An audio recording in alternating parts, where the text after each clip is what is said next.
I have been compulsively overeating my entire life, and this destructive disease has tried to take everything from me.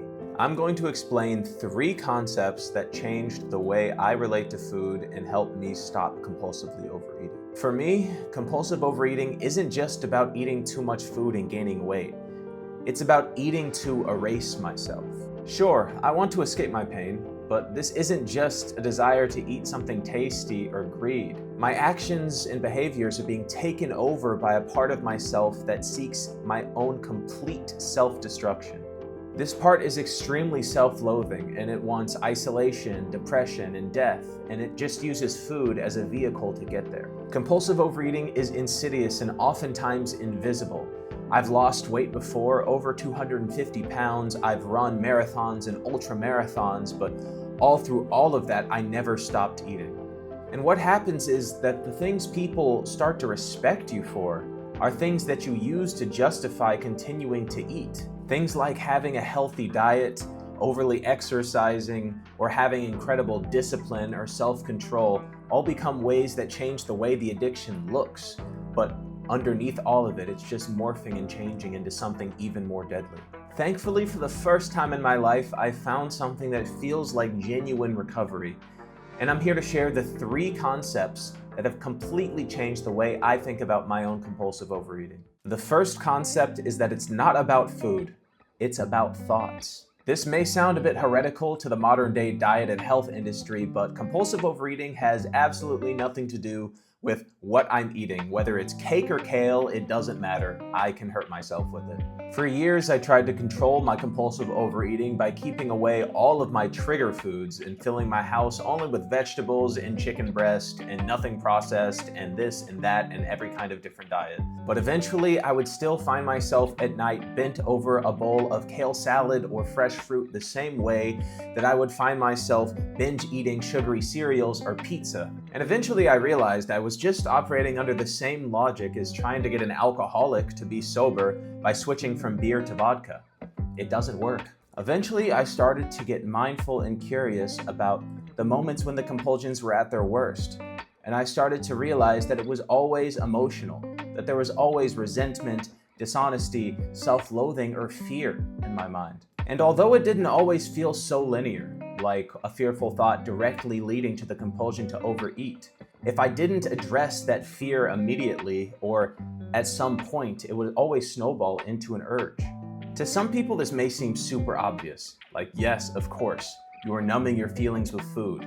But if it's so obvious, then why is the first thing that so many people try and even so many professionals advise people to do is change their diet, clean up their kitchen, instead of cleaning up their mind? Number 2, it's not about self-worth, it's about being selfish.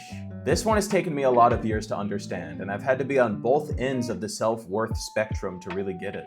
I've been the morbidly obese guy as well as the attractive guy, and I can report back to everybody and say that it just doesn't really matter that much. Both sides are equally vulnerable to the same trap, the self. As long as we are thinking about ourselves constantly, we will be in the throes of terror. The guy who's roided out and staring at his muscles in the mirror, and the person who's morbidly obese and begging everyone not to look at him, is afflicted with the same thing. I bought into the fantasy that if I worked out like a bodybuilder, or if I became a runner, or changed my body completely, that I would be liberated from this prison of low self-worth. Sadly, it didn't work at all. And that leads me into number 3. Spiritual fitness. The only way out of a mess as deep as our ego is getting out of our ego.